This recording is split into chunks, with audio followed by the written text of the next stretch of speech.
Get ready for the dictation. 5 seconds to go. Start. Now, there is another aspect of the rubber industry, namely the rubber producing industry, which has been entirely left out of the consideration of this bill, that is the rubber manufacturing industry. My honorable friend Mr. R.P. Sinha has rightly pointed out that aspect. We find that Indian rubber production has been consumed by the rubber manufacturing industry in India. So, here is the question of increasing Indian production. As with the tea trade, the question is of export. As yet, the structure of the tea trade and the trends of the tea trade are such that it is mainly dependent on export, and whenever there is any loss of export market, there is a hue and cry of a crisis.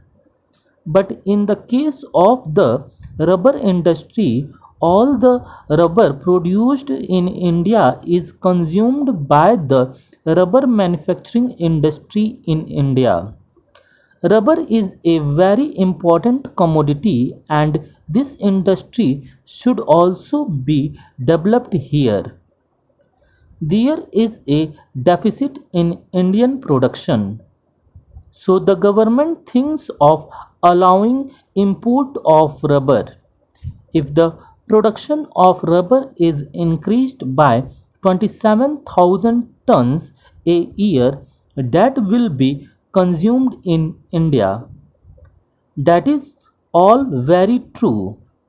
So, my point is that in connection with the development of the rubber industry, we cannot leave the rubber manufacturing industry out of our consideration. These are closely connected with one another.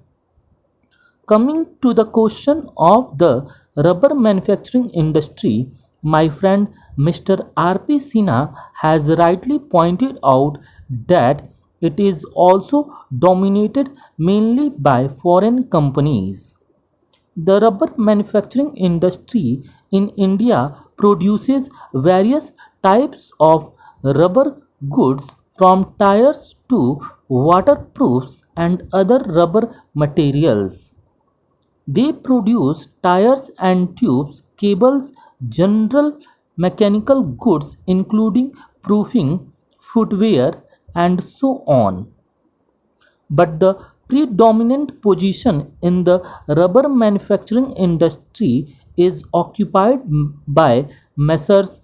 Dunlop Rubber Company, Messrs. Firestone Tire and Rubber Company, Bata India, etc. And from the figures which have been given in the report of the Indian Tariff Board, it is seen that the average total consumption of rubber is distributed among a large number of small industries.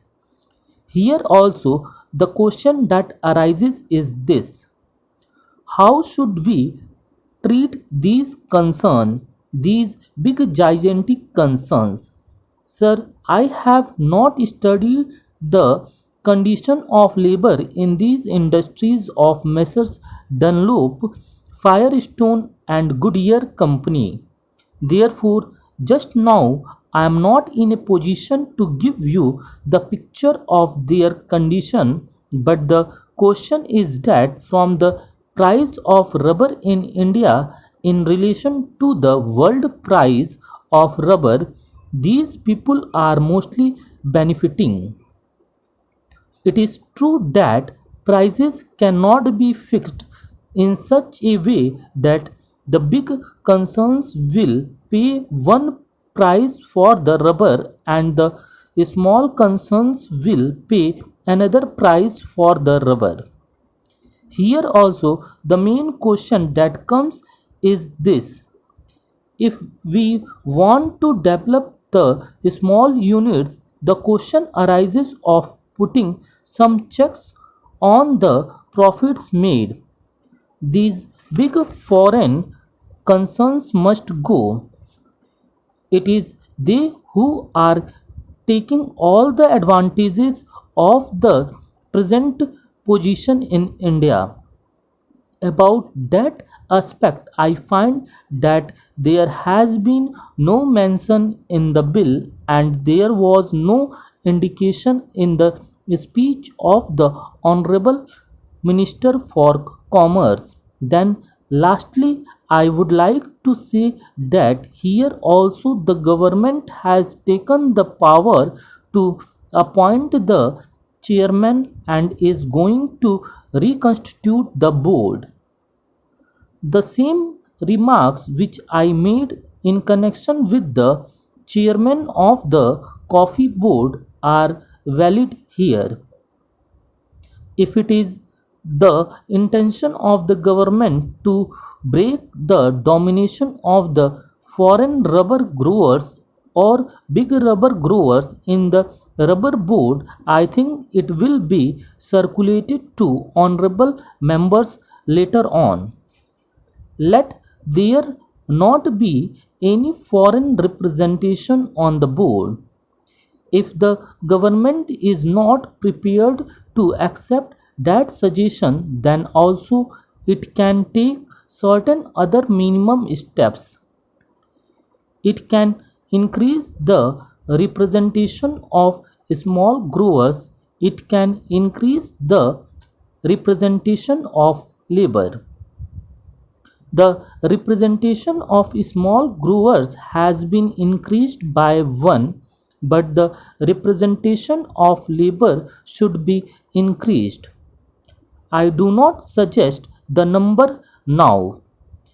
In this manner, if the government thinks that the reconstitution of the rubber board is essentially necessary in order to exercise its power for the development of the rubber industry, then the reconstitution should be on proper lines, not simply by having a nominated chairman, not simply by indulging in I-wash activities. The government should do everything to check the big foreign interests and big growers. Mr. Vice Chairman, as has been pointed out, we have a series of similar bills. Rubber is a cash crop and therefore I think the government should be very careful to see that in fixing the price of rubber, the price of the manufactured articles is borne in mind. The honorable member who preceded me has pointed out that the number rubber manufacturers are mostly foreign firms and the figures that he has given are really staggering. It has been pointed out that during the last 10 or 12 years, the profits distributed are 350%. That means the original 1 crore of rupees have received 3.5 crore of rupees as profit. It has also been pointed out that 1 crore of rupees have become 2 crores of rupees by means of bonus share and the market price of the shares of 2 crores of rupees is nearly 7 crores of rupees. That means that the original 1 crore of rupees become 10 crores of rupees in our country. The foreigners are multiplying their profits. They are expanding their industries and getting a strong hold on our economy.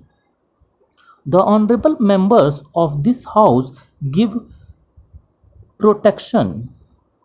They want Indian industries to develop, but the advantage of this protection is taken by the foreigners. They set up factories in our country, and if at all some money is brought from outside, it multiplies tenfold. Stop.